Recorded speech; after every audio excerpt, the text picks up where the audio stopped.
Hello student, सम्यक RAS online programme में आपका बहुत बहुत स्वागत है। मैं डॉक्टर पुष्पा सारस्वत। आज एक ऐसे विषय पर हम चर्चा करने जा रहे हैं जो सर्वविदित विषय है और जिसका आप यदि सोशल मीडिया पर देख रहे हैं या हम कहीं न्यूज़पेपर्स में देख रहे हैं या जिस पर सर्वाधिक सामग्री हमें आज उपलब्ध दिखाई दे रही है, योग दिवस 21 जून 2020, जिसकी थीम के रूप में हमारे सामने है yoga for health, yoga at home. ये कौन सी अवधारणा है, ये क्या परिस्थितियां हैं? यदि हम वर्तमान में देखते हैं तो कहीं ना कहीं प्रत्येक व्यक्ति किसी न किसी प्रकार के मानसिक तनाव से ग्रसित दिखाई दे रहा है, ऊहापोह की स्थिति में है, अनसर्टेनिटी की स्थिति में है, दूरगामी परिणामों को देखते हुए उन स्थिति या उन विचारधाराओं में खोया हुआ है कि क्या होने वाला है, क्या होगा, मेरा भविष्य क्या है, और विभिन्न प्रकार के शारीरिक और मानसिक रोगों से ग्रसित होता चला जा रहा है। अनिद्रा रोग से ग्रसित हो रहा है, अवसाद की स्थिति में वो घिरा हुआ दिखाई दे रहा है।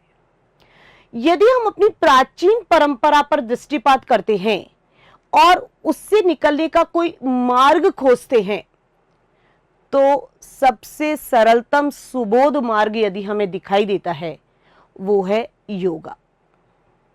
है क्या योगा? मीन्स क्या है इसके? शाब्दिक रूप क्या है इसका? इतिहास क्या है इसका? और ये हमारे स्वास्थ्य को, हमारे हेल्थ को किस प्रकार प्रभावित करता है? यदि हम इसके इंटरनेशनल योगा दिवस, इंटरनेशनल जो योगा डे है, उसकी मेन पहलू पर आते हैं या फिर उसके इतिहास पर आते हैं, तो इसको ज्वाइंट करते हुए योगा को सकारात्मक जीवन पद्धति के रूप में देखा गया है। और इसका सर्वप्रथम जो अनुमोदन हमें दिखाई देता है 27 सितंबर 2014 को संयुक्त राष्ट्र महासभा के 69वें सत्र में माननीय प्रधानमंत्री जी नरेंद्र मोदी जी के द्वारा इसे इंटरनेशनल योगा दिवस मनाने का आह्वान किया गया, जिसे बाद में आपके 11 दिसंबर 2014 को यह प्रस्ताव मंजूर किया गया और 21 जून को इंटरनेशनल योगा डे, अंतर्राष्ट्रीय योगा दिवस मनाने का निर्णय लिया गया। यदि हम भारत की बात करते हैं तो भारत में सर्वप्रथम 21 जून 2015 को दिल्ली में इसका प्रथम आयोजन किया गया।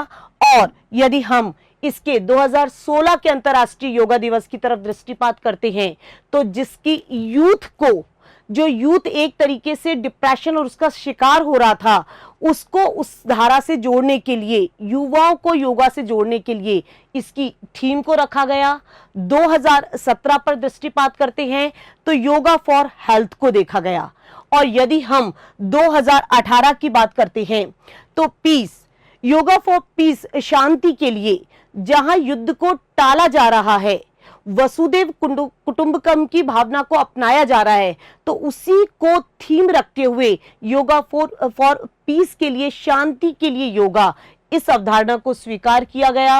और इकोलॉजी से संबंधित, स्वास्थ्य से संबंधित योगा फॉर हार्ट 2019 के का प्रस्ताव के रूप में स्वीकार किया गया, उसकी थीम रखी गई। और यदि हम 2020 की बात करते हैं तो कुछ इस प्रकार की परिस्थिति, सर्वविदित जिस विश्व महामारी से हम ग्रसित हैं अभी, कोविड-19 की जो हम बात कर रहे हैं, जिसको लेकर के व्यक्ति अनिश्चितता के घेरे में घिर गया है, एक प्रकार की डिप्रेशन का शिकार होता जा रहा है, तनाव ग्रसित होता जा रहा है, भविष्य की उसे चिंता सता रही है, रोजगार को लेकर के, स्वास्थ्य को लेकर के, परिवार को लेकर के और अन्य सभी प्रकार की योजनाओं को लेकर, चाहे हम शिक्षा के सेक्टर में बात कर रहे हैं, विभिन्न प्रकार की दुश्चिंताएं कहीं ना कहीं व्यक्ति को प्रभावित कर रही हैं। ऐसे समय में, ऐसे वातावरण में क्या योगा आपको सकारात्मक दृष्टिकोण प्रदान कर सकता है? क्या शारीरिक और मानसिक शांति प्रदान कर सकता है? कहीं ना कहीं व्यक्ति को प्रकृति से या नेचर से जोड़ सकता है? इन सभी पहलुओं को देखते हुए यदि हम योगा के एक संक्षिप्त से इतिहास की ओर संकेत करते हैं, यदि हम इसको एक संक्षिप्त से इतिहास के रूप में देखते हैं तो स्टूडेंट्स मैं उस संदर्भ में इसको लेना चाहूंगी, यदि हम आरएएस मेंस की बात करते हैं और थर्ड पेपर की बात करते हैं खेल और योगा, तो उस पेपर में ये आपके लिए बहुत उपादेय सिद्ध हो सकता है। और जनरल वे में भी योग है क्या, सीधे सीधे अर्थों में यदि हम युज धातु से योग को स्वीकार करते हैं, युज का मतलब है जोड़ना, आत्मा का परमात्मा से मिलन, शारीरिक, मानसिक, आध्यात्मिक अथवा व्यक्ति की सभी सर्वांगिक शक्तियों का जुड़ाव, उनमें सामंजस्य, उनमें तालमेल की व्यवस्था योगा है। और जो कहीं ना कहीं पतंजलि के योग सूत्र में चित्तस्य वृत्ति निरोधः योग के रूप में दिखाई देता है, जिसकी मैं विस्तृत रूप में चर्चा करना चाहूंगी। और यदि हम गीता 2018 में यदि पेपर को खोल करके देखते हैं तो योग है कर्मत्सु कौशलम के रूप में कहीं ना कहीं से स्वीकार किया गया है। योग है कर्मत्सु कौशलम, योग है कर्मस्तु कौशलम के रूप में से स्वीकार किया गया है। और वेद व्यास जी के दृष्टिकोण में योग समाधि के रूप में माना गया है।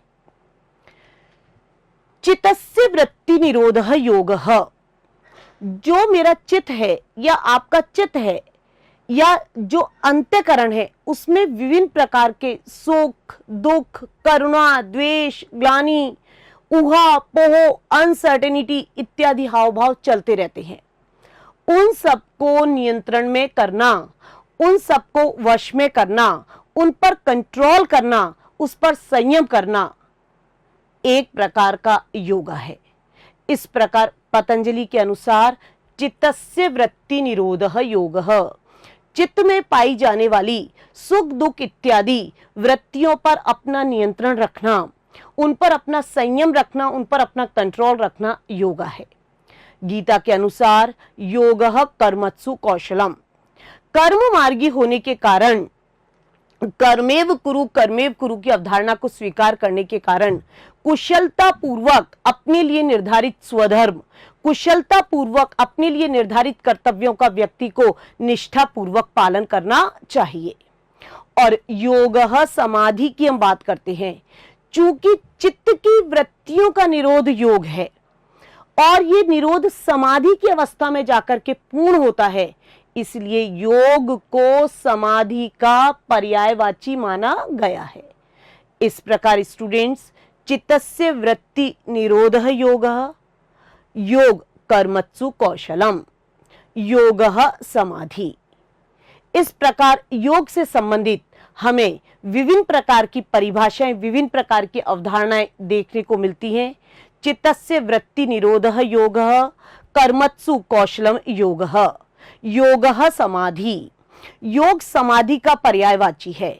युज धातु से उत्पन्न योग जोड़ने के अर्थ में प्रयुक्त होता है। आत्मा का परमात्मा से मिलन अथवा व्यक्ति की शारीरिक, मानसिक, आध्यात्मिक, बौद्धिक सभी प्रकार की शक्तियों का समन्वय करना, उसे एक जगह एकत्रित करना, उनमें संतुलन और सामंजस्य बनाए रखना, ये भी कहीं ना कहीं योगी है। इस इतिहास को आगे बढ़ाते हुए यदि इसी अवधारणा को आगे हम देखते हैं तो योग के टाइप्स ऑफ, यानी योग क्या है, इसके प्रकार क्या हैं, इनकी अवधारणाएं क्या हैं। यदि हम कर्म योग की बात करते हैं, ज्ञान योग की बात करते हैं, भक्ति योग की बात करते हैं, और चूंकि हम गीता में देखते हैं ज्ञान, कर्म और भक्ति तीनों की त्रिवेणी है और ये भी योगा के ही कहीं ना कहीं पार्ट हैं। ज्ञान मार्गी होना, भक्ति मार्गी होना, कर्म मार्गी होना। हठ योग एक अवधारणा है, लय योग भी आपके अवधारणा है, राजयोग की एक अवधारणा है, मंत्र योग, यानी कि विभिन्न प्रकार के योगों के हमें प्रकार भेद, टाइप्स ऑफ दिखाई देते हैं, जिसे हम कर्म योग के रूप में, भक्ति योग के रूप में, या फिर ज्ञान योग के रूप में, मंत्र योग, हठ योग, लय योग और राजयोग इत्यादि के रूप में देखते हैं। स्टूडेंट, फिर से संक्षिप्त रूप में विवेचित करना चाहूंगी कि योग क्या है, इसका इतिहास क्या है। ये एक संपत्ति है, ये एक दृष्टिकोण है, जीवन को जीने की एक शैली है। और क्या यह योग अपने विभिन्न प्रकार के टाइप्स ऑफ साधनों से कहीं ना कहीं व्यक्ति को मानसिक जो तनाव है, शारीरिक जो व्याधियां हैं, क्या उनसे मुक्ति दिला सकता है। तो युज धातु से इसे उत्पन्न माना गया है। पतंजलि ने इसकी अलग डेफिनेशन दी है, गीता में इसे अलग रूप में वर्णित किया गया है, वेद व्यास जी द्वारा योग समाधि के रूप में लिया गया है, राजयोग यदि इसका एक पार्ट है, भक्ति योग इसका पार्ट है, हठ योग इसका पार्ट माना गया है, लय योग इसका पार्ट माना गया है। इस प्रकार योग हमें विभिन्न भागों में दिखाई देता है। चूंकि मैंने डिस्कशन किया योग समाधि, चित्त की वृत्तियों का निरोध योग है और यह निरोध समाधि में जाकर पूर्ण होता है।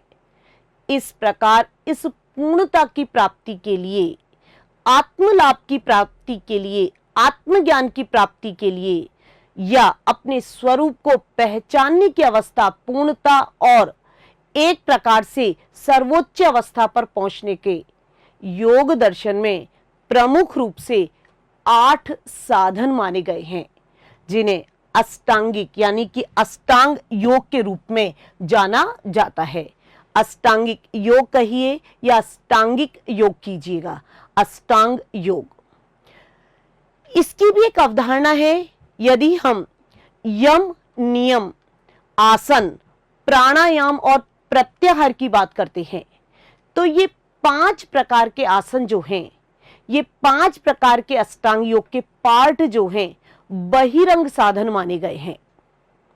एक एक कॉन्सेप्ट को क्लियर कीजिए। इनका संबंध बाह्य आचरण और बाह्य शुद्धता से माना गया है, इसलिए इन्हें बहिरंग साधन कहा गया है।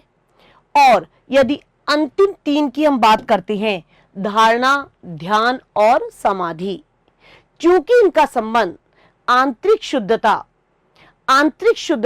आंतरिक पवित्रता से माना गया है, अंत्यकरण की अवधारणा से माना गया है, इसलिए अंत के 3 धारणा, ध्यान और समाधि अंतरंग साधन के रूप में स्वीकार किए गए हैं। यम, नियम, आसन, प्राणायाम, प्रत्याहार, धारणा, ध्यान और समाधि, ये योग के अष्टांग योग 8 प्रकार के टाइप्स ऑफ, 8 प्रकार के प्रकार भेद, 8 प्रकार के अंग माने गए हैं, जिन पर चलकर, क्रमशः जिस पर चलकर, अनुसरण करके कहीं ना कहीं व्यक्ति किसी ना किसी रूप में शारीरिक मानसिक दृढ़ता की प्राप्ति करता है, श्वसन संबंधी रोगों से बचता है या फिर जीवन में दृढ़ता और मजबूती की प्राप्ति करता है, संयम इत्यादि की प्राप्ति करता है, सदाचार का पाठ पढ़ता है। ये सारी शिक्षा अष्टांग योग के द्वारा ही हमें अपने जीवन में कहीं ना कहीं दिखाई दे सकती है। यदि हम योगा की बात करते हैं और अष्टांग योग के प्रथम चरण की हम बात करते हैं, यम। यम क्या है, किसे कहते हैं, कौन कौन से हैं, ये नहीं, यम का मतलब क्या है। यम का शाब्दिक अर्थ है एज ए कंट्रोल, संयम। जो शारीरिक और मानसिक संयम की आपकी अवस्था है, जो व्यक्ति शारीरिक और मानसिक रूप से दृढ़ता की प्राप्ति करता है, कंट्रोल, संयम की अवस्था को ग्रहण करता है, वो कहलाता है यम। 5 प्रकार के यम माने गए हैं, सत्य, अहिंसा, अस्तेय, अपरिग्रह और ब्रह्मचर्य। योग दर्शन में या फिर योग के इतिहास में यम को 5 प्रकार का माना गया है, सत्य, अहिंसा, अस्तेय, अपरिग्रह और ब्रह्मचर्य। यदि हम अष्टांग योग की बात कर रहे हैं तो तुलनात्मक रूप से देखा जा सकता है, जैन दर्शन में जो 5 महाव्रतों की बात की गई है, सम्यक चरित्र के अंतर्गत सदाचार संबंधी 5 महाव्रतों की बात की गई है, वो ही योग में यम के रूप में जाने जाते हैं। यदि हम गांधी जी के दर्शन में एकादश व्रतों की बात करते हैं तो उसमें भी 5 प्रकार के सत्य, अहिंसा, अस्तेय, अपरिग्रह, ब्रह्मचर्य इत्यादि की भी चर्चा दिखाई देती है। यदि हम बौद्ध नीति शास्त्र की बात करते हैं और वहां पर भी कहीं ना कहीं हम पंचशील की बात करते हैं, तो अपरिग्रह के स्थान पर मध्य निषेध के रूप में वहां भी 5 प्रकार के कहीं ना कहीं सत्य, अहिंसा, अस्तेय इत्यादि की अवधारणा दिखाई देती है। इस प्रकार शारीरिक और मानसिक संयम यम है। ये यम 5 प्रकार के हैं योगा में: सत्य, अहिंसा, अस्तेय, अपरिग्रह और ब्रह्मचर्य। यदि हम सत्य की बात करते हैं, जैसा देखा और सुना गया है उसका ज्यों का त्यों वर्णन करना सत्य है, किंतु अपवाद स्वरूप घटनाओं में इसका उल्लंघन किया जा सकता है और मन, वचन और कर्म से किसी भी प्राणी को चोट ना पहुंचाना, मन, वचन और कर्म से किसी भी प्राणी को प्रताड़ित ना करना, किसी भी प्राणी को चोट ना पहुंचाना अहिंसा है। अहिंसा की अवधारणा कहीं ना कहीं गांधी नीति शास्त्र में भी दिखाई देती है, जैन नीति शास्त्र में भी दिखाई देती है, अहिंसा परमो धर्मः के रूप में। यदि अस्तेय की बात की जाती है, शाब्दिक रूप में चोरी ना करना, बलात् किसी की वस्तु पर अपना अधिकार ना जमाना, कहीं ना कहीं अस्तेय की अवधारणा है। और अपरिग्रह जो आपका एक प्रकार का जीवन यापन है या जीवन यापन के जो संसाधन है, पर्याप्त आवश्यकताओं की पूर्ति करना, इससे अधिक संग्रह ना करना अपरिग्रह है। और इंद्रिय संयम एक प्रकार से ब्रह्मचर्य के रूप में जाना जाता है। इस प्रकार स्टूडेंट, अष्टांग योग के अंतर्गत सबसे पहला पार्ट यम है, जिसे संयम के रूप में देखा जाता है। शारीरिक और मानसिक संयम यम कहलाता है। जैन नीति शास्त्र में इसे 5 महाव्रतों के रूप में देखा गया है। बौद्ध नीति शास्त्र पंचशील के रूप में दिखाई देता है और गांधी जी के 11 व्रतों में भी कहीं ना कहीं इनकी चर्चा दिखाई देती है। सत्य, अहिंसा, अस्तेय, अपरिग्रह और ब्रह्मचर्य। यदि हम योग की प्रथम सीढ़ी पर विजय अर्जित करते हैं, अपने कार्यों के द्वारा, अपने सदाचार के द्वारा, अपनी परिणति, अपनी व्यवस्थाओं के द्वारा, तब अष्टांग योग का दूसरा मीडिएटर, दूसरा मार्ग, दूसरा स्टेप जो आपके सामने प्रस्तुत होता है वो है नियम। नियमन्ति प्रेरयन्ति इति नियमः, अर्थात जो सदाचार को प्रशय देते हैं, गलत कार्य से हटाते हैं और अच्छे कार्यों को जो प्रशय देते हैं, अच्छे कार्यों को जो महत्व देते हैं, श्रेष्ठ कार्य में जो व्यक्ति को लगाते हैं, उसे हम योग दर्शन के अंतर्गत नियम के रूप में देखते हैं। प्रेरयन्ति इति नियमा, प्रेरित करने वाले, सदाचार की ओर ले जाने वाले, नियमन करने वाले, कहीं ना कहीं गलत कार्य से हटा करके आपको श्रेष्ठ कार्य, अच्छे कार्यों की ओर प्रवृत्त करने वाले सदाचार संबंधी ये नियम भी योग दर्शन में 5 प्रकार के माने गए हैं: शौच, संतोष, तप, स्वाध्याय और ईश्वर प्रणिधान। दोबारा से रिपीट करना चाहूंगी, यदि यम 5 हैं तो नियम भी 5 माने गए हैं। शौच, संतोष, शौच, संतोष, शौच, संतोष, तप, स्वाध्याय, ईश्वर प्रणिधान। सत्य, अहिंसा, अस्तेय, अपरिग्रह, ब्रह्मचर्य 5 प्रकार के यम हैं। शौच, संतोष, तप, स्वाध्याय, ईश्वर प्रणिधान 5 प्रकार के नियम हैं। यदि हम संयम की अवस्था को यम कहते हैं तो सदाचार की अवस्था, सत्य प्लस आचार बराबर सदाचार, श्रेष्ठ आचरण, सतमार्गी होना, सद्गुणी होना, जीवन में निर्मलता, सजगता को लेकर के आना, इसके लिए योग दर्शन कहीं ना कहीं 5 प्रकार के नियम की ओर संकेत करता है। यदि हम शारीरिक और मानसिक शुद्धता की बात करते हैं, यह अवधारणा योग दर्शन में शौच के रूप में जानी जाती है। जो शरीर में स्नान इत्यादि की क्रियाएं हैं वो शारीरिक शुद्धता है, और जो मानसिक क्रियाएं हैं जिसे विस्तृत रूप में योग दर्शन में चर्चा का बाद में विषय बनाया जाएगा, जो षट कर्म माने जाते हैं, भौतिक क्रिया इत्यादि मानी जाती है, या किसी के प्रति मन में उदारता का भाव, प्रेम का भाव, शुचिता का, मुदिता का भाव हम जो रखते हैं, वो आपकी मानसिक शुद्धता के हेतु माने जाते हैं। इस प्रकार स्टूडेंट, शारीरिक और मानसिक शुद्धता दोनों का मिश्रण योग दर्शन में शौच के नाम से जाना जाता है। संतुष्टिमय जीवन, जहां संतोष की प्रवृत्ति है, और द्वंद्वम सहनम, द्वंद्वम सहनम, तप।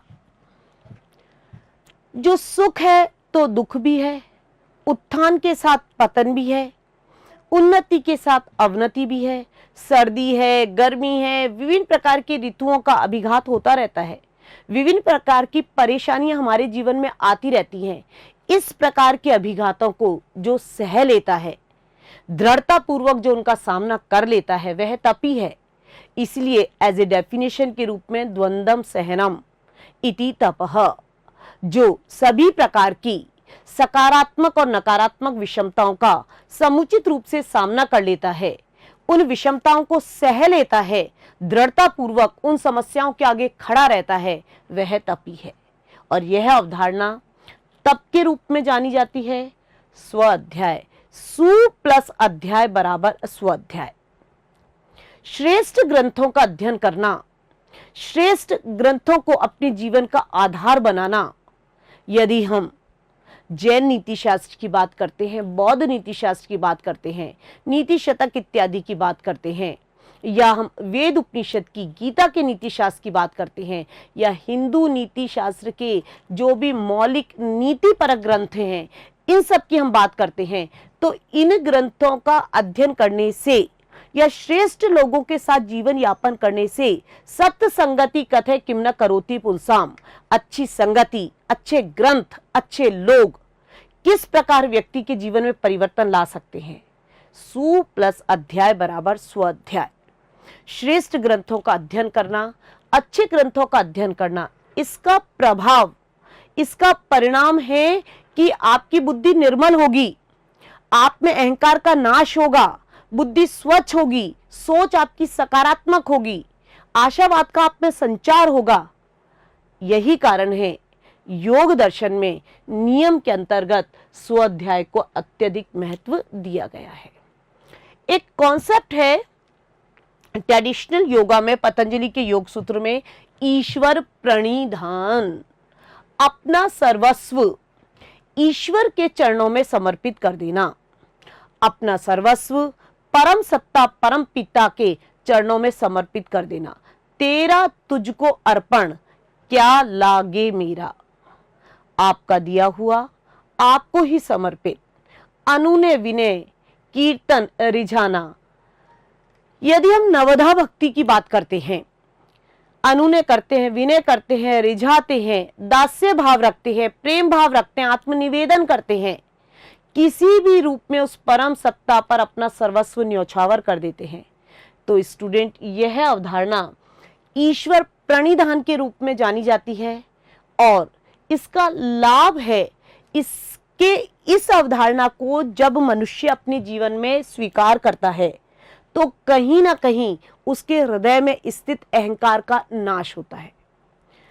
संक्षिप्त में फिर से विवेचित करना चाहेंगे, जहां पर शारीरिक और मानसिक शुद्धता शौच के रूप में है, संतुष्टिमय जीवन संतोष है, सभी प्रकार के अभिघातों को सहना तप है, श्रेष्ठ ग्रंथों का अध्ययन स्वाध्याय कहलाता है, और अपना सर्वस्व ईश्वर के चरणों में समर्पित कर देना, परम पिता या जो भी आपका आदर्श है, आपसे श्रेष्ठ है, आपका आइडियल है, उस सकारात्मक परम सत्ता पर अपने आप को न्यौछावर कर देना, जिससे मैं कर्ता, ममत्व, अभिमानो अहंकार का आपका नाश हो सके। और जब व्यक्ति के हृदय में से अभिमान इत्यादि का नाश होगा तो निश्चित ही वह सदाचारी होगा। और योग सदाचार का ही तो दूसरा पार्ट है, आपको जीवन का मार्ग ही तो दिखाता है। एक जीवन पद्धति तो योग है। सकारात्मक जीवन जीना, खुद जियो और दूसरों को जीने दो। खुद की प्रसन्नता, दूसरे की प्रसन्नता, पूरे वातावरण की प्रसन्नता। इसीलिए कहा गया है स्वयं के प्रति, दूसरों के प्रति और अपने समस्त कार्य के प्रति आपको अपनी सोच कहीं ना कहीं सकारात्मक ही रखनी है। इससे आपका पूरा माहौल जो है वो एक प्रकार से सकारात्मक सोच की ओर अग्रसर होता है और वातावरण में कहीं ना कहीं संतुलन और सामंजस्य दिखाई देता है। अष्टांग योग का प्रथम पार्ट जहां यम है, वहीं दूसरा पार्ट नियम कहलाता है। यम जब 5 हैं तो नियम भी 5 हैं। और इसके महत्वपूर्ण पार्ट जिसे आज सर्वाधिक महत्व दिया जा रहा है, वर्तमान में जिसकी सर्वाधिक चर्चा की जा रही है, और वो पार्ट है योग में आसन। बहुत सारे स्टूडेंट्स को या बहुत सारे लोगों को ऐसा लगता है आसन का मतलब ही योगा है। नहीं, आसन हुआ, ध्यान हुआ, ये पार्ट ऑफ योगा, योगा के अंग हैं। यदि हम आयुर्वेद की बात करते हैं और आचार विचार, या हम कहीं ना कहीं आहार विहार आचार और विचार की बात करते हैं, यदि हम पाश्चात्य संदर्भ में देखते हैं, एरोबिक्स इत्यादि की बात करते हैं, या हम विभिन्न प्रकार की जो भी कसरत इत्यादि इनकी बात करते हैं, सब पार्ट ऑफ योगा, योगा के ही हिस्से माने गए हैं। तो योगा का जो सर्वाधिक महत्वपूर्ण पार्ट है वो है आसन, और वर्तमान में उसकी बहुत आवश्यकता है। जिस समस्या से हम घिरे हुए हैं, योगा एट होम, अपने परिवार के साथ, अपने लोगों के साथ, कोई खर्चा नहीं, किसी प्रकार की तकनीकी जरूरत नहीं है, किसी प्रकार के संसाधन की जरूरत नहीं है, फिर भी आपको अपनी प्रतिरोधक क्षमता को बना करके रखना है, अपने आप को स्वस्थ रखना है, इसी माहौल में अपने आप को ढालना है और इसी माहौल में अपने आप को खड़े रखना है, चुनौतियों का डटकर मुकाबला करना है, अपने कार्य में गुणवत्ता लाना है, रोगों से मुक्ति प्राप्ति करनी है, दृढ़ता और मजबूती लाना है। और ये मार्ग दिखाने वाला योग का तीसरा मार्ग आसन ही है। यदि इसे शब्दों में बांधना चाहते हैं, स्थिर सुखम आसनम कहा गया है।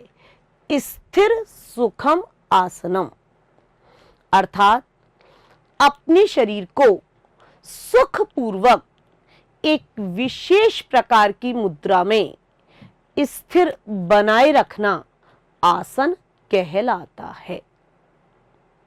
सुखपूर्वक, सुख का मतलब हाहा ठिठी करना नहीं है, एक आनंद, एक रियलाइजेशन, एक अनुभूति, आंतरिक आनंद, आत्मिक आनंद, थकावट का दूर हो जाना, मांसपेशियों में शीतलता आ जाना, चित्त में शांति की अवस्था आ जाना, ये सब आसन ही तो सिखाता है।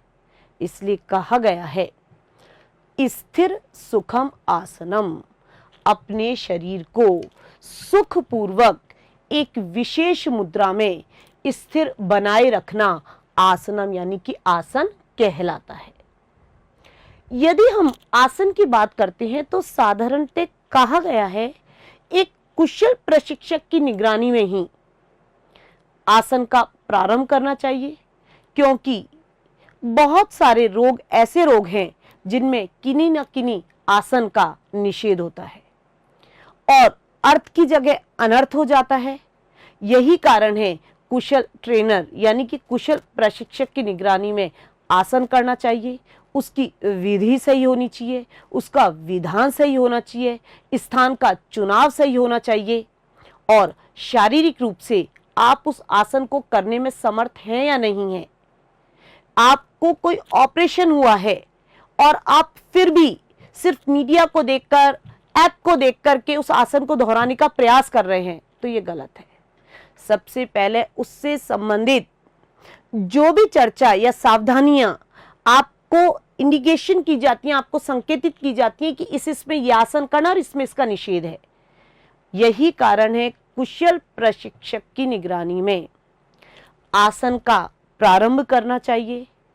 एक बात बताना चाहूंगी, ये आसन कितने हैं तो ये काउंटेबल नहीं है कि हमने मयूरासन कह दिया या हमने पद्मासन कह दिया या हमने सिंहासन कह दिया, शवासन कह दिया, ऐसे नहीं होता है। एक्चुअल में इसकी अवधारणा यदि हम अपने गूढ़तम प्रकृति नेचर में देखते हैं।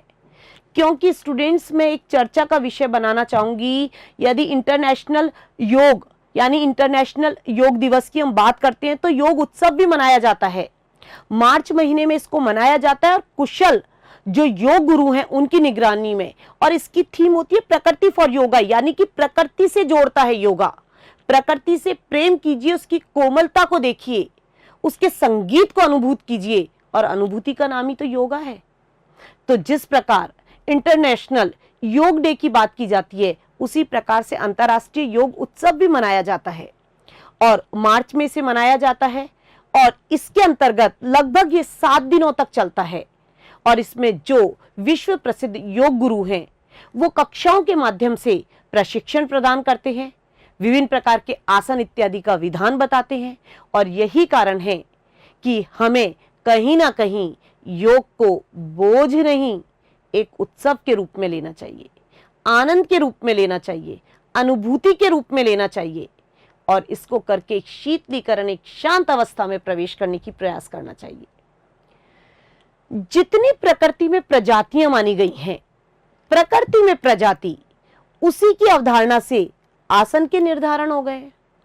यदि मयूर को नृत्य करते देखा गया तो उसकी मुद्रा पर मयूरासन का नाम पड़ा। यदि शव की बात करते हैं तो शवासन का नाम पड़ा है। इसी प्रकार से खिलते हुए कमल को देखा जाता है तो पद्मासन की अवधारणा दिखाई देती है, सिंहासन की अवधारणा दिखाई देती है, हलासन की अवधारणा दिखाई देती है। इस प्रकार प्रकृति में जितनी प्रजातियां हैं उतने ही आसनों का निर्धारण होता जाता है। कुशल प्रशिक्षक की निगरानी में आसन का संचालन करना चाहिए। शरीर में एक प्रकार की शांति की अवस्था, शीतलीकरण की अवस्था, एक प्रकार से संतुष्टि की अवस्था, आत्मिक लाभ की अवस्था, आत्मनियंत्रण की अवस्था, जिसे सिर्फ रियलाइज कर सकते हैं, अनुभूत कर सकते हैं, हल्कापन महसूस कर सकते हैं, ये सभी अवधारणा कहीं ना कहीं आसन से ही जुड़ी हुई है। तो yoga at home, yoga for family की जो हम बात कर रहे हैं परिस्थितियों में, ये आसन की ही अवधारणा है और इसे बहुत आसानी से घर बैठे किया जा सकता है। विभिन्न रोगों से मुक्ति की प्राप्ति की जा सकती है। नियमित रूप से संचालन करने पर व्यक्ति इसका अभ्यस्त हो जाता है और खुद ही उनको अनुभूत करने लगता है कि इन आसन ने कहीं ना कहीं मेरे जीवन में परिवर्तन किया। तो इसे बोझ समझ के नहीं, इसको उत्सव समझ करके ग्रहण कीजिए, इसका आनंद लीजिए। आनंद लेकर ना केवल इसे अपने ऊपर लागू कीजिए, अपितु सही प्रशिक्षण देते हुए दूसरों तक भी प्रसारित कीजिए। यदि हम एक विवेचित रूप से या एक वर्णनात्मक रूप में आसनों का विभाजन करना चाहें तो कुछ आसन ध्यान की क्रिया से संबंधित हैं, कुछ आसन विश्राम से संबंधित हैं और कुछ संवर्धन, जो आप में शक्ति ऊर्जा इनका संवर्धन करते हैं, उससे संबंधित है। यदि हम पद्मासन की बात करते हैं, वीरासन इत्यादि की, तो ये ध्यान की अवस्था, यानी कि ध्यान की अवस्था से पहले जो मैं अपने आप को तैयार करने वाली हूं या तैयार करने वाले हैं, वो आपके ध्यानासन है, और जो एक प्रकार से शांति विश्रांति की अवस्था में ले जाते हैं, शीतलीकरण की अवस्था में ले जाते हैं, चित्त को शांति की अवस्था में ले जाते हैं, वो विश्रामात्मक आसन है। शवासन की बात की जाती है, मकर देखा ही होगा ना, उस अवस्था में आना। और मयूरासन की बात है, हलासन की, धनुरासन की है, शीर्षासन इत्यादि है। तो ये कहीं ना कहीं सभी आसन संवर्धनात्मक आसन कहलाते हैं। स्थिर सुखम आसनम, शरीर को सुखपूर्वक एक विशेष मुद्रा में बनाए रखना आसन है। जगत में जितनी प्रजाति हैं, प्रकृति में जितनी प्रजाति हैं, उतने ही प्रकार के आसन हैं। उन्हीं की अवधारणा पर मानव का आरोपण हुआ है, आसनों का विभाजन हुआ है। कुशल प्रशिक्षक की निगरानी में आसन करने चाहिए और आसन के भी कुछ दिशा निर्देश होते हैं। इस प्रकार आसन का विभाजन प्रमुख रूप से 3 भागों में दिखाई देता है। यदि हम ध्यान संबंधी आसन की बात करते हैं, विश्राम संबंधी आसन की बात करते हैं और संवर्धन संबंधी आसन की बात करते हैं। तो जितने भी विभिन्न प्रकार के आसन हैं, कहीं ना कहीं उनका विभाजन ध्यान, विश्राम अथवा संवर्धन में दिखाई देता है। आसन योग का पर्यायवाची है और आपके जीवन का एक पहलू है, सकारात्मक सोच है, आशावाद का संचार करता है। यही कारण है योग दर्शन में वर्णित आसन आपके जीवन को बहुत प्रभावित करता है। समुचित रूप से आसन व्यवस्था कहीं ना कहीं शारीरिक और मानसिक दृढ़ता की प्राप्ति कराता है और आज वर्तमान में जो रोग प्रतिरोधक क्षमता है उसकी जो हमें बढ़ाने, उसको सबल बनाने की जो आवश्यकता है उसको आपको प्रदान करता है। विभिन्न प्रकार के रोगों से मुक्ति दिलाता है, शारीरिक रोग हो उनसे मुक्ति दिलाता है, दृढ़ता मजबूती लाता है, एकाग्रता आप में लेकर के आता है। यदि हम हृदय संबंधी रोगों की बात कर रहे हैं, श्वसन संबंधी रोगों की बात कर रहे हैं, उदर संबंधी रोगों की बात कर रहे हैं, या आप डायबिटीज की बात करते हैं, शुगर की डायबिटीज के संदर्भ में जो बात की जाती है, हाई ब्लड प्रेशर की जो बात की जाती है, मस्तिष्क संबंधी रोगों की बात की जाती है, ये कहीं ना कहीं विभिन्न प्रकार के आसन को करने से इनसे मुक्ति प्राप्त की जा सकती है। इसलिए योग का पर्याय ही आसन है और ये आसन कहीं ना कहीं शरीर को लचीला, तंदुरुस्त और स्फूर्तिदायक बनाता है। आप में जीने की एक जान फूंकता है, हल्कापन महसूस कराता है और आत्मा अनुभूति के रूप में आप एक अलग तरह का रियलाइजेशन करते हैं। यही कारण है ये आसन जो है, क्या कहा जाता है भाई, जो हमारे आसन करेंगे तो शरीर की अतिरिक्त वसा तो जाएगी, चर्बी तो जाएगी, हल्कापन तो आप महसूस करेंगे ही करेंगे और जब ऐसा होगा तो शरीर में कहीं ना कहीं सौष्ठव आएगा, सौंदर्य आएगा। और कहा जाता है बुढ़ापा इत्यादि भी बहुत लेट, सौंदर्य संबंधी जो है, श्वसन संबंधी जो है, त्वचा संबंधी जो है, या आंतरिक और बाह्य विभिन्न प्रकार के जो रोग हैं, ये विभिन्न प्रकार के आसनों से इनसे मुक्ति प्राप्त की जा सकती है। यही कारण है शरीर को लचीला, चुस्त दुरुस्त, स्फूर्तिदायक बनाने वाले आसन ही है, सौंदर्य की वृद्धि करने वाले आसन ही है और कहीं ना कहीं अतिरिक्त चर्बी जो है उसे हटाकर वसा का जो अनुचित जमाव है उसे कम करके शरीर को एक सुडौल और आकृति में लाने वाले आसन ही है। जो दृढ़ता और मजबूती है या अस्थियों में जो जोड़ है वो उन आसनों से लचर बनता है, वो ही उन तंत्र को ठीक करता है। यही कारण है प्रतिरोधक जो हमारी संस्थान है वो शक्तिशाली हो जाते हैं, पाचन तंत्र उचित कार्य करने लगता है क्योंकि उससे संबंधित जो आप विभिन्न प्रकार की क्रियाएं करते हैं या आसन करते हैं, धीरे धीरे आपको उसको करने का अभ्यास हो जाता है। इस प्रकार पाचन तंत्र को दुरुस्त करने वाला, रोग प्रतिरोधक क्षमता को बढ़ाने वाला, सौंदर्य इत्यादि में वृद्धि करने वाला, शरीर में दृढ़ता, एकाग्रता और मजबूती लाने वाला, या फिर कहीं ना कहीं चुस्त दुरुस्त और स्फूर्तिदायक बनाने वाले ये विभिन्न प्रकार के योग दर्शन में वर्णित आसनों को ही माना गया है। यही कारण है मांसपेशियों को शक्तिशाली, स्नायु तंत्र को चलाने वाला या इससे संबंधित आसनों को करके व्यक्ति विभिन्न रोगों से मुक्ति प्राप्त कर सकता है। यही कारण है योग आसन का ही एक रूप है, योग का पार्ट आसन है और वर्तमान में जिस परिस्थितियों का हम सामना कर रहे हैं, योगा एट होम, घर परिवार सदस्यों के साथ, आयु वर्ग के, इसका कोई निर्धारण नहीं है कि इस आयु या हर आयु वर्ग का व्यक्ति योगा का अनुसरण कर सकता है। अलग अलग रूप में, कुशल प्रशिक्षण के रूप में, ठीक पुस्तकों को पढ़कर, मीडिया का समुचित रूप में इस्तेमाल करके आप उसका प्रयोग कर सकते हैं और शरीर में स्वयं ही स्फूर्ति और एक प्रकार की दृढ़ता प्राप्त कर सकते हैं। जो मानसिक दुर्बलता हमें दिखाई दे रही है, मानसिक अनिश्चितता हमें जो दिखाई दे रही है या दूरगामी अनिश्चितता जो दिखाई दे रही है, उस मुक्ति उससे प्राप्त करके शांत चित्त की अवस्था में ये आसन ही ला सकते हैं। यही कारण है कुशल प्रशिक्षक की निगरानी में आसन को करते हुए कहीं ना कहीं विभिन्न प्रकार के रोगों से मुक्ति प्राप्त की जा सकती है। यम की हमने चर्चा की, 5 प्रकार के यम थे, सत्य, अहिंसा, अस्तेय, अपरिग्रह और ब्रह्मचर्य।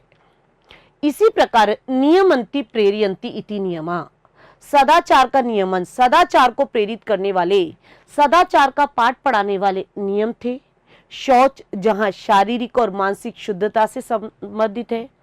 संतुष्टिमय जीवन असंतोष है। सभी प्रकार के सकारात्मक नकारात्मक अभिघातों को सहना तप है। श्रेष्ठ ग्रंथों का अध्ययन करना स्वाध्याय कहलाता है और अपना सर्वस्व किसी भी आदर्श अथवा परम सत्ता पर न्यौछावर कर देना ईश्वर प्रणिधान की अवधारणा कहलाती है, जिससे मनुष्य के हृदय में स्थित अहंकार इत्यादि का नाश होता है। उसमें कहीं ना कहीं नम्रता आती है, कहीं ना कहीं सदाचार आता है, शिष्टाचार आता है, और ये सब योगा के ही तो पार्ट है। यदि हम आसन की बात करते हैं तो बहिरंग साधन का जो चौथा स्टेप माना गया है वो है आपके प्राणायाम, जिसकी वर्तमान में सर्वाधिक आवश्यकता दिखाई दे रही है। जिस रोग को वैश्विक महामारी के रूप में देखा जा रहा है और इसी के संदर्भ में यदि समुचित रूप से रोग प्रतिरोधक क्षमता को दृढ़ और मजबूत बना लिया जाए तो कहीं ना कहीं व्यक्ति अपना बचाव स्वयं कर सकता है, और इसी का उपाय योगा में प्राणायाम है। श्वास प्रश्वासो गति अविच्छेद इति प्राणायाम, जो श्वास हम लेते हैं और जिसको हम छोड़ते हैं, इस गति में किसी प्रकार की बाधा ना आना, इसमें एक लयता, एक तानता, एक सीक्वेंस का बने रहना कहीं ना कहीं प्राणायाम कहलाता है। जो श्वास का नियंत्रण है, श्वसन तंत्रिका का जो कंट्रोल है, वो आपका प्राणायाम है। और प्राणायाम की विधि योग दर्शन में प्रमुख रूप से 3 भागों में दिखाई देती है। फिर से रिपीट करना चाहूंगी, श्वास प्रश्वासो गति अविच्छेद इति प्राणायाम, जो श्वास लिया जाता है और श्वास छोड़ा जाता है, इसकी गति में बाधा का ना होना, इसका नियंत्रण, इसका कंट्रोल योगा में प्राणायाम है, जिसे प्रमुख रूप से 3 भागों में बांटा गया है, पूरक, कुंभक और रेचक, जिसे हम 3 भागों में विभाजित करते हैं, पूरक, कुंभक और तीसरा है आपके रेचक। यदि पूरक की बात की जाती है तो नियम पूर्वक श्वास को अंदर ले जाना, बिल्कुल शांत चित होकर लंबी सांस लेते हुए अंदर ले जाना, फिर उसे कुछ समय तक अंदर स्थित रखना, यानी हृदय नहीं, उसके नीचे वाले अंग की बात की जाती है, वहां उसे कुछ समय तक स्थिर बनाए रखना कुंभक है, और फिर नियम अनुसार ही उस श्वास को बाहर निकालना क्रमशः रेचक के रूप में जाना जाता है। पूरक, कुंभक, रेचक, नियम पूर्वक श्वास को अंदर ले जाना पूरक है, कुछ समय तक उसे वहीं स्थिर बनाए रखना कुंभक है, और नियम पूर्वक पुनः उसे बाहर निकालना रेचक है। प्राणायाम जो है श्वसन संबंधी रोगों से मुक्ति दिलाता है, फेफड़ों को स्वस्थ करता है, हृदय संबंधी रोगों से मुक्त दिलाता है, और इसकी विभिन्न प्रकार की विधियां हैं जो सर्वविदित है। आप सोशल मीडिया को देखिए, आपको हर दूसरे क्लिक करते ही फटाक से प्राणायाम की विधियां दिखाई देंगी, लेकिन उसे हम कहीं ना कहीं सरलतम रूप में जीवन में उतारें, जिससे आपकी रोग प्रतिरोधक क्षमता का विकास बढ़ेगा, मजबूती आएगी उसमें, और जो एक तरह की श्वसन संबंधी जो बाधा को हम पार कर पाएंगे। यही कारण है प्राणायाम को विभिन्न प्रकार या विभिन्न भागों में बांटा गया है। यदि हम अनुलोम विलोम की बात करते हैं, उज्जयी, शीतली, भ्रामरी की बात करते हैं, या फिर कपालभाति की बात करते हैं, सर्वविदित हैं ये कहीं ना कहीं टाइप्स ऑफ ये प्राणायाम के ही भेद है। यही कारण है स्टूडेंट, प्राणायाम का वर्तमान में हमारे जीवन में बहुत महत्व है। फेफड़ों को स्वस्थ बनाना है, श्वसन तंत्रिका को स्वस्थ बनाना है, हृदय को स्वस्थ बनाना है, उदर संबंधी रोगों से मुक्ति प्राप्ति करनी है आपको, शारीरिक और मानसिक दृढ़ता लाना है, स्नायु तंत्र को मजबूत बनाना है और रोग प्रतिरोधक क्षमता को बढ़ाना है। और ये सब हमें जिस विधि से प्राप्त होते हैं या योग के जिस मार्ग से प्राप्त होते हैं उसको कहा है प्राणायाम। यही कारण है प्राणायाम का भी हमारे जीवन में अत्यधिक महत्व है। शरीर की श्वसन क्रियाओं पर नियंत्रण करता है, फेफड़ों की क्रियाओं में सुधार लाता है, रोग प्रतिरोधक क्षमता को बढ़ाता है। तनाव इत्यादि को प्राणायाम की अवस्था में आप कपालभाति अनुलोम विलोम करते हैं या आप शीतलीकरण की अवस्था में आते हैं या आप शीतली को करते हैं तो कहीं ना कहीं आप एक शांत चित्त की अवस्था में आ जाते हैं, रिलैक्स महसूस करते हैं, तनाव मुक्त महसूस करते हैं, अवसाद से रहित महसूस करते हैं और कहीं ना कहीं आपके स्नायु तंत्र में आशावाद का संचार होने लगता है। प्राणायाम व्यक्ति को अनिद्रा से बचाता है, वो ठीक प्रकार से नींद ले पाता है, दूरगामी योजनाओं से मुक्त होता है, चुनौतियों का डटकर मुकाबला कर पाता है और जब श्वसन संबंधी रोगों से मुक्ति है, हृदय संबंधी रोगों से मुक्ति है, उदर संबंधी रोगों से मुक्ति है, रोग प्रतिरोधक क्षमता आपकी बढ़ी हुई है तो व्यक्ति एक कुशल प्रशिक्षक, एक कुशल विजेता के रूप में इस संसार में जीवन यापन करता है। यही कारण है यदि हम आसन और प्राणायाम की बात करते हैं तो आज ये योगा के सर्वाधिक महत्वपूर्ण भाग माने गए हैं, हमारी जीवन पद्धति मानी गए हैं और प्रतिदिन व्यक्ति को कोई भी किसी भी रूप में किसी न किसी प्रकार से प्राणायाम का अभ्यास करना चाहिए। उसमें एक तनाव की मुक्ति होगी, शांति आएगी, स्फूर्ति आएगी और अंदर ही अंदर कहीं ना कहीं आत्म नियंत्रण भी प्राप्त हो पाएगा। यदि हम प्राणायाम के बाद में नेक्स्ट स्टेप की बात करते हैं प्रत्याहार। प्रति प्लस आहार बराबर प्रत्याहार। प्रति प्लस आहार बराबर प्रत्याहार का मतलब है स्टूडेंट्स, यदि हम हमारी जो सेंस है, हमारी जो 5 ज्ञानेंद्रियां हैं, यदि मैं आंख की बात करती हूँ, जीभ की बात करती हूँ, कान की बात करती हूँ, त्वचा की बात करती हैं या आपकी नासिका की बात की जाती है तो आप सोच करके देखिए हर इंद्रिय के अपने विषय होते हैं और आंख जो है वो अच्छे से अच्छा देखना चाहती है, नासिका सूंघना चाहती है, जीभ को स्वाद चाहिए, कान बहुत अच्छा ही सुनना चाहता है, त्वचा को अनुभूतियां चाहिए और ये जो सेंस है वो अपने ऑब्जेक्ट्स में, अपने विषयों में लगी रहती हैं और हम झुंझलाते रहते हैं, इस मोह माया में पड़े रहते हैं, मेरा तेरा करते रहते हैं, एक तनाव ग्रसित महसूस करने लगते हैं। जब हमारी संतुष्टि नहीं होती तो एक तनाव की स्थिति में आ जाते हैं। यही कारण है आत्मनियंत्रण की अवस्था प्रत्याहार है। प्रति प्लस आहार बराबर प्रत्याहार। इंद्रियां जो अपने अपने विषयों की ओर आकर्षित होती हैं, अपने अपने विषयों की ओर भागती हैं, उनको उनके विषयों से हटाकर मन पर केंद्रीभूत करना, चित्त पर केंद्रीभूत करना। एक कोटेशन कहना चाहूंगी, मन के हारे हार है, मन के जीते जीत। ये तो सारा मन का कंट्रोल, मन का कमाल है, आत्मनियंत्रण की अवस्था है। आप अपने को मजबूत बनाइए, दृढ़ बनाइए, अंदर से कंट्रोल रखिए, देखिए फिर इंद्रियां, फिर शरीर कहां भागेगा, वो ही करेगा जो आपका मन चाहेगा। तो आत्मनियंत्रण, मन की दृढ़ता, आंतरिक सबलता जो है वो प्रत्याहार है। इंद्रियों को उनके विषय से हटाकर मन पर केंद्रीभूत करना प्रत्याहार है। इससे मानसिक दृढ़ता की प्राप्ति होती है, आत्मनियंत्रण प्राप्त होता है, मानसिक मजबूती आती है और व्यक्ति कहीं ना कहीं विषय वासनाओं से मुक्त होकर स्व विवेक का प्रयोग करने लगता है।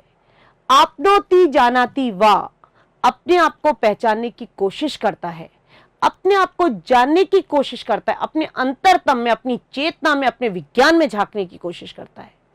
यही कारण है योगा में प्रथम 5 जिनका संबंध बाह्य आचरण, बाह्य शुद्धता से माना गया है, बहिरंग साधन कहलाते हैं। योगा एट होम की हम बात करते हैं तो एक एक स्टेप कहीं ना कहीं आपके परिवार, आपके सदस्य, आपके लोगों के लिए उपादेय है। हमें नैतिक शिक्षा का पाठ पढ़ाना है, ना केवल हमें पढ़ाना है बल्कि बच्चों को भी हमें देना है। परस्पर सद्भाव चाहिए, परस्पर ह्यूमन वैल्यूज चाहिए, दया, ममता, करुणा इत्यादि का भाव चाहिए, सदाचार हमें चाहिए। ये कहीं ना कहीं यम और नियम ही सिखाते हैं। शारीरिक मानसिक दृढ़ता चाहिए, रोग प्रतिरोधक क्षमता आपको मजबूत होनी चाहिए, श्वसन संबंधी रोगों से आपको मुक्ति चाहिए, आत्मनियंत्रण आपको चाहिए। ये कहीं ना कहीं आसन या फिर प्राणायाम या प्रत्याहार ही सिखाते हैं और इसका परस्पर हम परिवारजनों में सहयोग आदान प्रदान कर सकते हैं, उनको सिखा सकते हैं, जीवन को जीने का मार्ग दिखा सकते हैं, उनमें आशावाद का संचार कर सकते हैं, तनाव से उसे मुक्त कर सकते हैं और जीवन के प्रति दृढ़ता, मजबूती और निर्णय लेने की क्षमता पैदा कर सकते हैं। यही कारण है यम, नियम, आसन, प्राणायाम, प्रत्याहार, ये 5 योग दर्शन में कहीं ना कहीं बाह्य यानी कि बाह्य बहिरंग साधन के रूप में जाने जाते हैं। यदि हम अंतरंग साधन की बात करते हैं जिसका संबंध धारणा, ध्यान और समाधि से है, तो बहुत सारे लोगों को यह भी कंफ्यूज है ध्यान का मतलब योगा है। नहीं, यदि आसन योगा का एक पार्ट है तो ध्यान भी योगा का एक पार्ट है। ध्यान कोई वस्तु नहीं है, एक अवस्था है, एक प्रोसीजर है, एक क्रिया है, एक चिंतन की, एक सत्ता की क्रिया जिस पर आपको चलना है।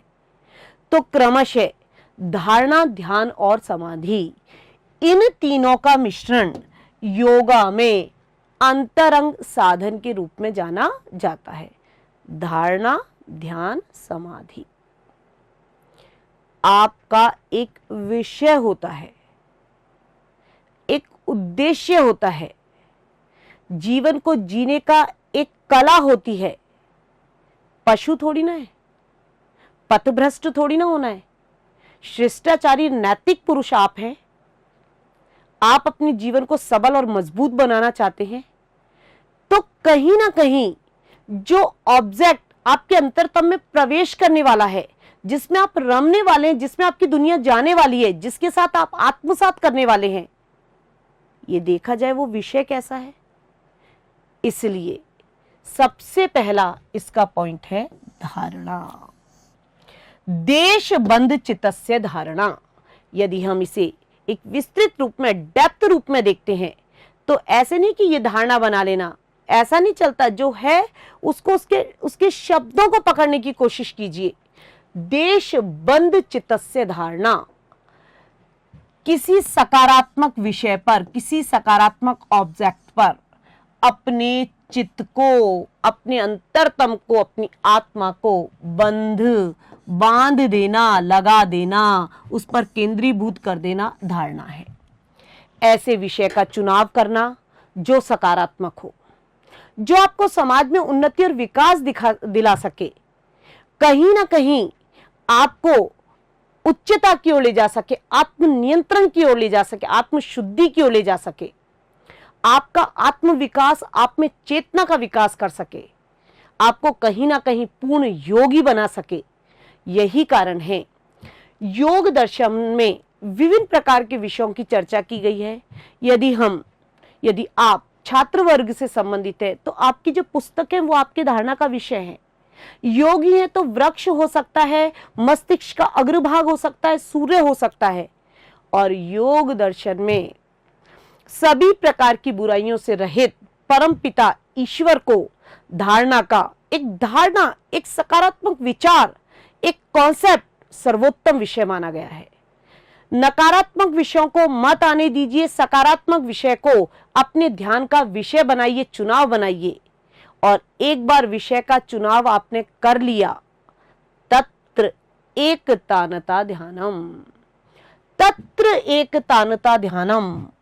फिर से देखिए, जो विषय, जो ऑब्जेक्ट आपने चुन लिया, अब वो चाहे मेरी पुस्तक है या कोई वृक्ष है या सूर्य है या कोई भी सकारात्मक या कॉन्सेप्ट है, ईश्वर है, उसी पर बार बार एक तानता, एक फ्लुरेंस में तैलवत धारा के रूप में बार बार अपनी वृत्तियों को लगाना, बार बार उसके बारे में चिंतन करना, बार बार उसके बारे में मनन करना, बार बार उसके बारे में सोचना, बार बार अपने अंदर उसी की वृत्तियों को लाना ध्यानम, ध्यान कहलाता है।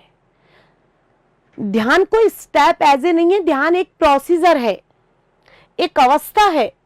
जिस विषय को मैं अंतरतम में लाई हूं, या जो भी मेरा एक विषय है, क्या उसका साकार रूप मुझे दिख रहा है?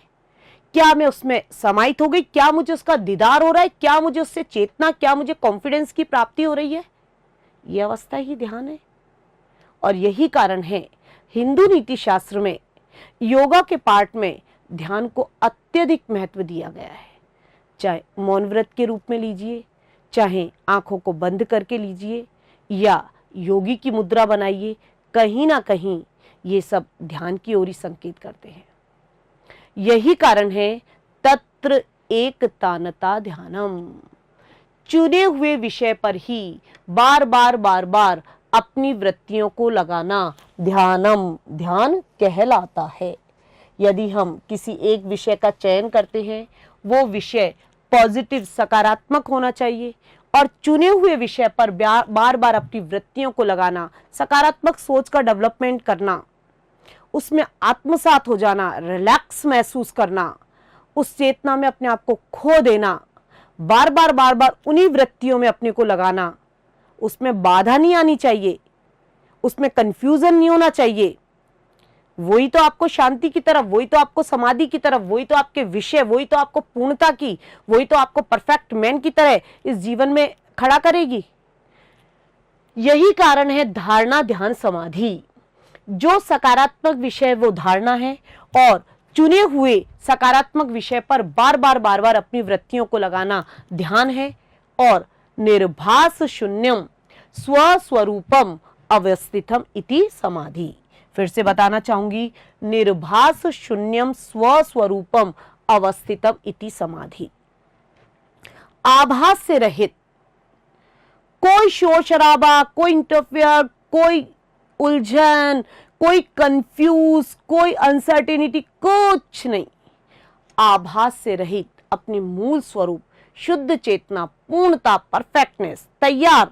मैं अब तैयार हूं इस कर्म भूमि पर, मैं तैयार हूं एग्जाम देने के लिए, मैं तैयार हूं आशावादी होकर जीवन की चुनौतियों का सामना करने के लिए। यह अवस्था ही तो समाधि है। अपनी पूर्णता की ओर जाना, आत्म चेतना की ओर जाना, अपने हृदय में स्थित विज्ञान को, चेतना को पहचानना, बौद्धिक स्तर को समझना, समाधि। आभास से रहित अपने मूल शुद्ध चेतन स्वरूप में, अंतरतम में प्रवेश कर जाना समाधि है। यही पूर्णता है। यदि हम इसे प्रैक्टिकल रूप में जोड़ते हैं, साधारण शब्दों में कहते हैं, तो जब आप मार्ग पर अग्रसर होते हुए अपने लक्ष्य की प्राप्ति कर लेते हैं, उसमें आत्मसात हो जाते हैं, आप में एक प्रसन्नता का, रिलैक्सेशन का, आपको लगता है कि हाँ मैंने प्राप्त कर लिया, यह अवस्था आपकी समाधि है। तो अष्टांग योग में स्टूडेंट, जहां हम प्रथम 5 को, यम, नियम, आसन, प्राणायाम, प्रत्याहार को बहिरंग साधन के रूप में देखते हैं, वहीं पर धारणा, ध्यान और समाधि क्रमशः अंतरंग साधन के रूप में जाना जाता है। यदि तत्र एक तानता ध्यानम ध्यान है, वहीं निर्भास शून्यम स्वस्वरूपम अवस्थितम इति समाधि। एक बात कहना चाहूंगी, योग बहुत प्रैक्टिकल, बहुत व्यवहारिक जीवन दर्शन है। यदि इन 8 स्टेप में से एक स्टेप का भी समुचित रूप से अभ्यास कर लिया जाता है या जीवन में उतार लिया जाता है, तो स्वतः ही व्यक्ति आगे की स्टेप की ओर अग्रसर हो जाता है। पहले आपको सदाचारी, संयमी बनना है, फिर सदाचार के पाठ पर आना है, फिर शारीरिक और मानसिक दृढ़ता लानी है, फिर श्वसन संबंधी रोग प्रतिरोधक क्षमता को बढ़ाना है, विषयों से मन को हटाना है, मन की दृढ़ता लाना है, और फिर उस विषय में एकाकार होना है, उसमें ध्यान लगाना है, उसमें लीन हो जाना है। कहा जाता है चैतन्य महाप्रभु नृत्य करते करते अपनी उस परम सत्ता में इस तरह लीन हो जाते थे कि मानो उन्हें उस परम सत्ता का दीदार हो जाता था। तो ध्यान की अवस्था तो अपनी परम सत्ता से मिलन की अवस्था है, अपनी पूर्णता है, अपना ज्ञान है, अपने ज्ञान की चरमतम अवस्था है। यही कारण है आज वर्तमान में जो वैचारिक मतभेद आ रहे हैं या बुद्धि में विभिन्न प्रकार की अनसर्टिनिटी आती है, क्या करूं, किसे चुनूं, कहां जाऊं, किसके पास जाऊं, कौन मेरा है, कौन पराया है, इन सब उलझनों से बचाव का एकमात्र रास्ता ध्यान है। और यदि इसका समुचित रूप से अभ्यास कर लिया जाता है तो व्यक्ति डटकर चुनौतियों का मजबूती से सामना कर सकता है।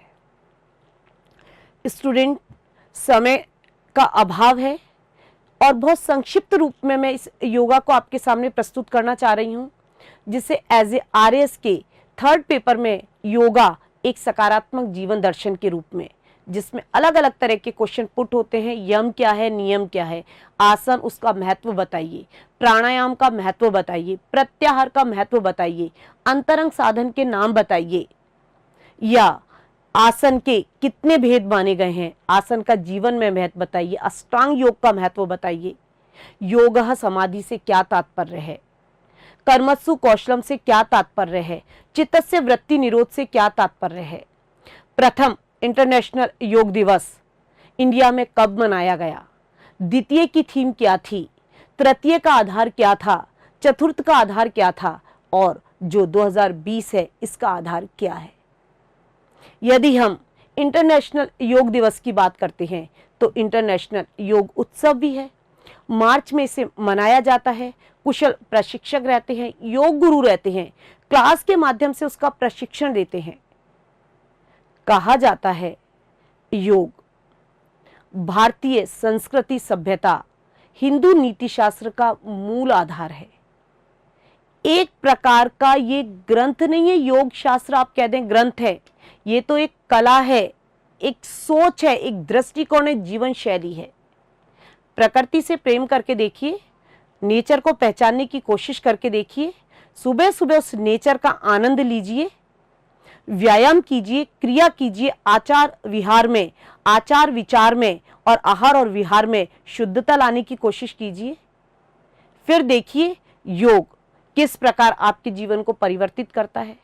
एक अलग स्फूर्ति का संचार होगा, सोच आपकी सकारात्मक होगी, आशावाद का आप में संचार होगा, जीवन की चुनौतियों का आप डटकर मुकाबला कर पाएंगे, रोग प्रतिरोधक क्षमता आपकी बढ़ेगी, शारीरिक और मानसिक दृढ़ता आपको प्राप्त होगी, शारीरिक और मानसिक रोगों से आप मुक्त हो पाएंगे और जिस क्षेत्र में आप प्रवेश करेंगे पूरी दृढ़ता और मजबूती के साथ उसमें सफलता की अर्जित करेंगे। यही कारण है एक संक्षिप्त विवेचना के रूप में मैं आपके सामने योग के महत्व को प्रस्तुत करना चाहूंगी। यदि हम अष्टांग योग के एक एक स्टेप की बात करते हैं तो यम जहां पर संयम सिखाता है वही नियम सदाचार का पाठ पढ़ाता है। शारीरिक और मानसिक दृढ़ता और मजबूती आसन के द्वारा होती है और श्वसन संबंधी, हृदय संबंधी रोगों से मुक्ति प्राणायाम दिलाता है। विषय वासना से हटाकर मन को शुद्धिकरण, आत्मनियंत्रण की ओर प्रत्याहार लाता है और कहीं ना कहीं अपने आप को पहचानने की अवस्था ध्यान है।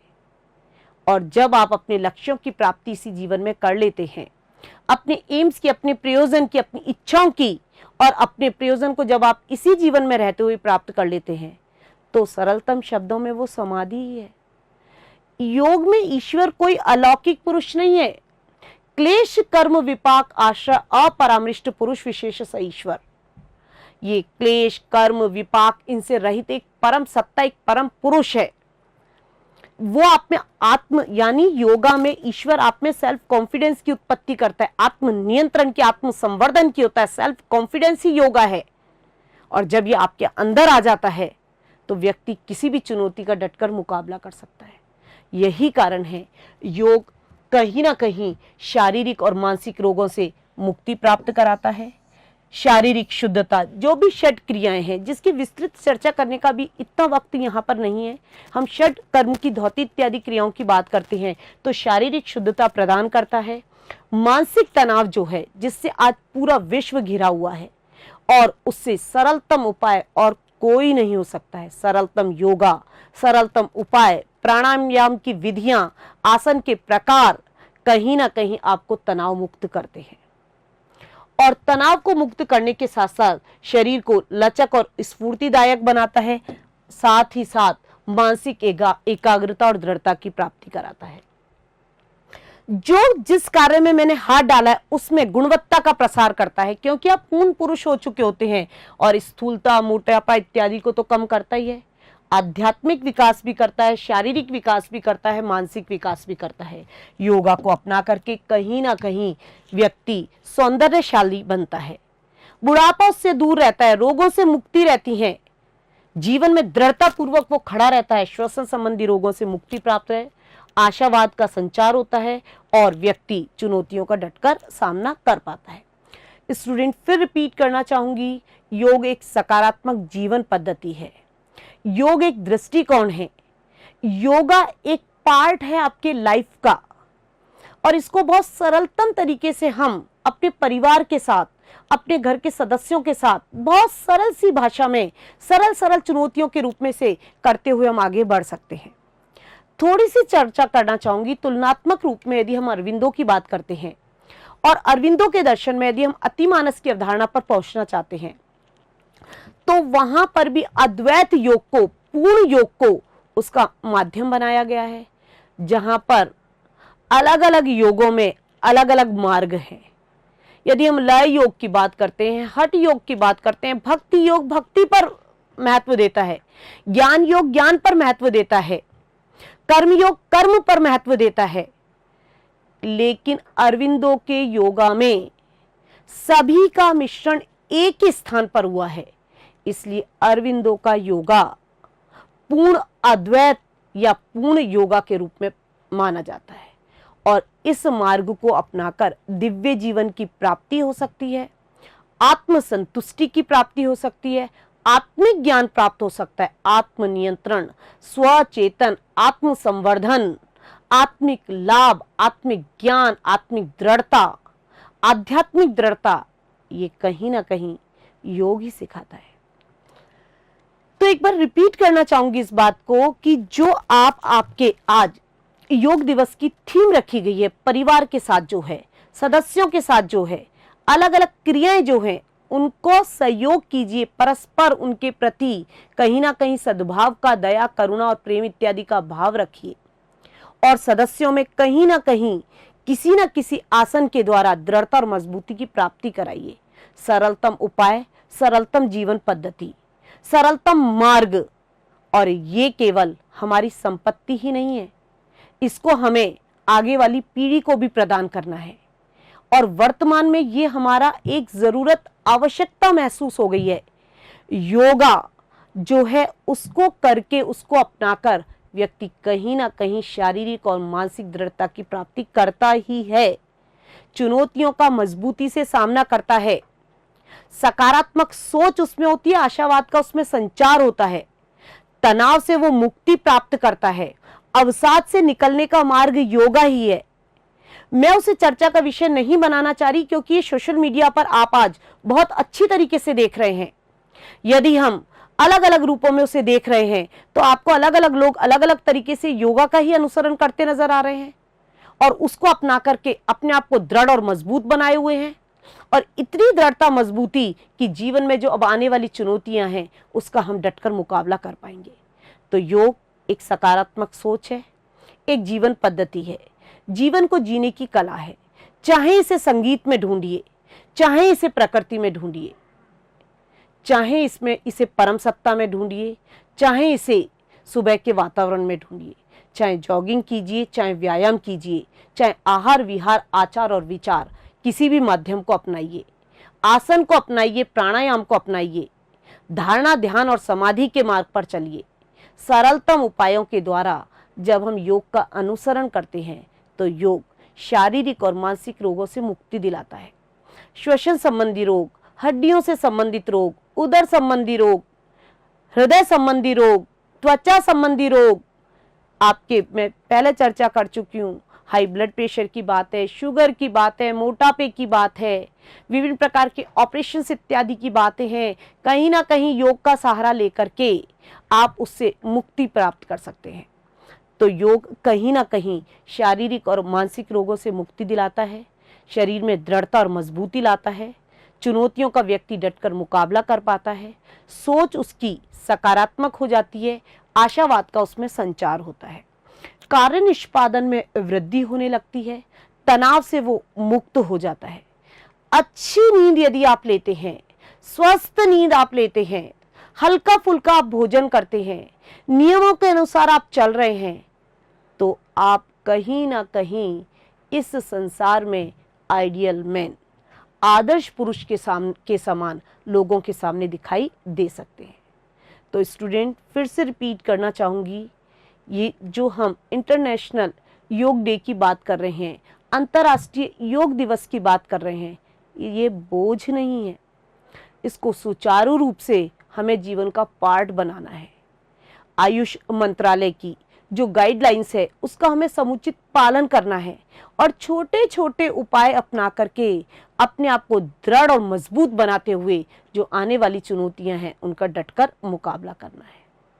तो जो हमारी संपत्ति है, जो हमारी निधि है, जो हमारा आधार है, जिसकी ओर पूरा विश्व कहीं ना कहीं देख रहा है, उसे हमें कहीं ना कहीं सरलतम रूप में लोगों के साथ बांटना है, लोगों तक पहुंचाना है। यही कारण है योग, आत्मा का परमात्मा से मिलन। वसुदेव कुटुंबकम की भावना भी तो योग है। अयम निज परोवेति गणना लघु चेतसाम, उदार चरित्रा नाम तु वसुदेव कुटुंबकम। शारीरिक, मानसिक, आध्यात्मिक, भौतिक और जो भी आध्यात्मिक है, सभी शक्तियों का एकीकरण है योगा। सभी लोगों का एकीकरण है योगा। लोगों में सौहार्द बनाने वाला है योगा। सहिष्णुता का पाठ पढ़ाने वाला है योगा। ह्यूमन वैल्यूज को संसार में लागू करने वाला है योगा। यही कारण है योगा को की वर्तमान में अत्यधिक आवश्यकता है। इसको अपने जीवन का आधार बनाइए, अभिन्न अंग बनाइए। संक्षिप्त में कहना चाहूंगी, यदि युज धातु से उत्पन्न योग जोड़ने के अर्थ में है तो पतंजलि के दर्शन में चित्तस्य वृत्ति निरोध के रूप में है, गीता में कर्मत्सु कौशलम है और वेद व्यास जी के दर्शन में इसे कहीं ना कहीं समाधि के अर्थ में लिया गया है। अष्टांग योग की हम बात कर रहे हैं। 5 जो प्रथम साधन है वो बहिरंग साधन है। यम, नियम, आसन, प्राणायाम, धारणा, ध्यान, समाधि, प्रत्याहार, जिसमें से प्रथम 5 की हम बात करते हैं। यम की बात करते हैं, नियम की बात करते हैं, आसन की बात करते हैं, प्राणायाम की और प्रत्याहार की बात करते हैं। तो बाह्य जो शुद्धता है उससे संबंधित होने के कारण इन्हें हम बहिरंग साधन कहते हैं। और जो 3 लास्ट के हैं, धारणा, ध्यान, समाधि, वो अंतरंग साधन है। आगे जितनी भी जटिलताएं आएंगी, विषमताएं आएंगी, थीम बदलती जाएगी, आधार बदलते जाएंगे, चुनौतियां बदलती जाएंगी, लेकिन योग के मार्ग वैसे के वैसे रहेंगे। किसी भी आसन का प्रयोग कीजिए, किसी भी एरोबिक्स को अपनाइए, किसी भी व्यायाम को अपनाइए, ध्यान की प्रक्रिया को अपनाइए, आसन को अपनाइए, प्राणायाम को, प्रत्याहार को, और साथ ही साथ यम और नियम को अपनाइए। सदाचारी बनिए, संयमी बनिए और इस जीवन में दृढ़ता पूर्वक चुनौतियों का सामना करने के लिए मजबूती से खड़े रहिए। समय के अभाव के कारण एक संक्षिप्त विवेचना के रूप में योगा को आपके सामने प्रस्तुत किया है। अब जो भी आगे वीडियोस वगैरह आने वाले हैं उसे हम एक सिलेबस के दृष्टिकोण से आगे प्रस्तुत करेंगे। फिर भी यदि आपको थोड़ी अधिक जानकारी चाहिए तो उसके लिए www.samyakias.com पर लॉगिन कीजिए। धन्यवाद।